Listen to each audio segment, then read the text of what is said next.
One of the important types of sale transactions is a muraba transaction, which is nowadays frequently used in Islamic banks as a mode of finance. Muraba is a sale contract or a sale transaction in which the cost price of a thing and the profit charge on it are disclosed separately to the buyer. مرابہ ایک ایسا transaction ہے کہ جس میں seller buyer کو یہ بتاتا ہے کہ اس کی قیمت خرید کیا ہے، اس پہ مزید اس کے ایکسپینڈیچرز کیا ہوئے اور اس طریقے سے اس کی کل لاگت کتنی آئی. یعنی دوسرے الفاظ میں آپ اسے یہ بتا رہے ہوتے ہیں کہ میں نے یہ چیز 10,000 میں خریدی ہے، اس پہ جو ایکسپینڈیچرز ہیں فرض کریں کہ سٹوریج ہے، ٹرانسپورٹیشن کے ہیں، کسٹم کے ہیں، بروکریج فی ہے یا کوئی اور اس طرح کے ایکسپینسز ہیں، وہ 2,000 کے میرے ایکسپینسز ہیں. اس کا مطلب ہے کہ یہ چیز مجھے 12,000 میں پڑی ہے اور اب اس پہ میں تم سے منافع 1,000 یا 2,000 میں تم سے لیتا ہوں. Profit may be agreed upon by the contracting parties. لیکن مرابہ کی جو اصل اسپرٹ ہے وہ یہ ہے کہ جو کاسٹ پرائس ہے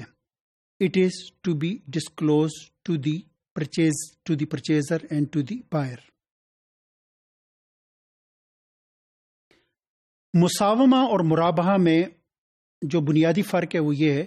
کہ مساومہ میں کاسٹ پرائس نہیں بیان کی جاتی ہے، بلکہ بارگیننگ کے ذریعے جس قیمت پر بھی فریقین رضامند ہوں تو وہ جو قیمت ہے جو فریقین کے درمیان طے ہوتی ہے وہی اس کی قیمت ہوتی ہے، اور اس میں یہ ضروری نہیں ہوتا کہ وہ اپنی کاسٹ پرائس اسے ڈسکلوز کرے، جبکہ مرابہ میں کاسٹ پرائس اور پروفٹ دونوں کو الگ الگ بیان کرنا ہوتا ہے. مرابہ کو اسلامک لا ایک ٹرسٹ سیل کہتا ہے، بیوع الامانات.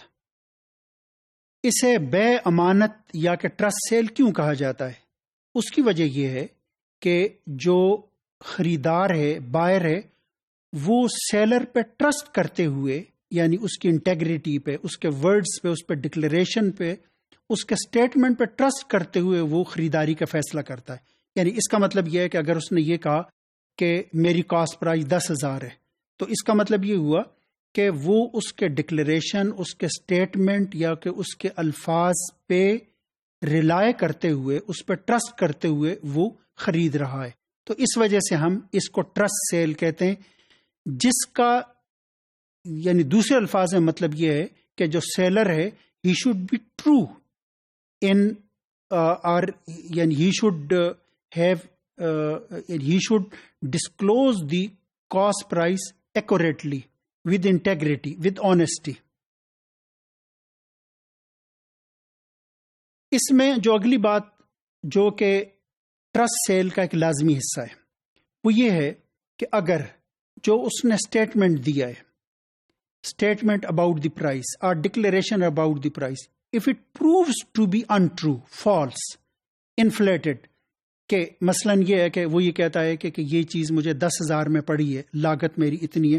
جبکہ بعد میں پتہ چلا کہ اس کی جو کاسٹ پرائس ہے وہ 8,000 سے کسی صورت میں زیادہ نہیں ہے، تو اب اس صورت میں جو بائر ہے اسے اس بات کا حق حاصل ہوتا ہے کہ وہ اس کانٹریکٹ کو ریووک کرے. اس کی وجہ یہ ہے کہ اس نے اس کے ٹرسٹ کو مجروح کیا ہے. بائر کو اس صورت میں کیا حق حاصل ہوتا ہے؟ مسلم جورس یہ کہتے ہیں کہ اگر یہ بات ثابت ہو جائے کہ جو اس نے اسٹیٹمنٹ دیا تھا یا جو اس نے ڈکلیریشن دیا تھا کاسٹ پرائس کے حوالے سے وہ غلط تھا، وہ جھوٹ تھا، تو اس صورت میں بائر کو اس بات کا حق حاصل ہے کہ یا تو اس سودے کو مکمل طور پر منسوخ کر دے یا جو ان ڈیو انکریز یا کہ جو اضافہ اس نے لیا ہے، مثلا اس صورت میں 2000 کا اس نے جو اضافہ لیا ہے تو وہ 2000 اس سے واپس لے لے۔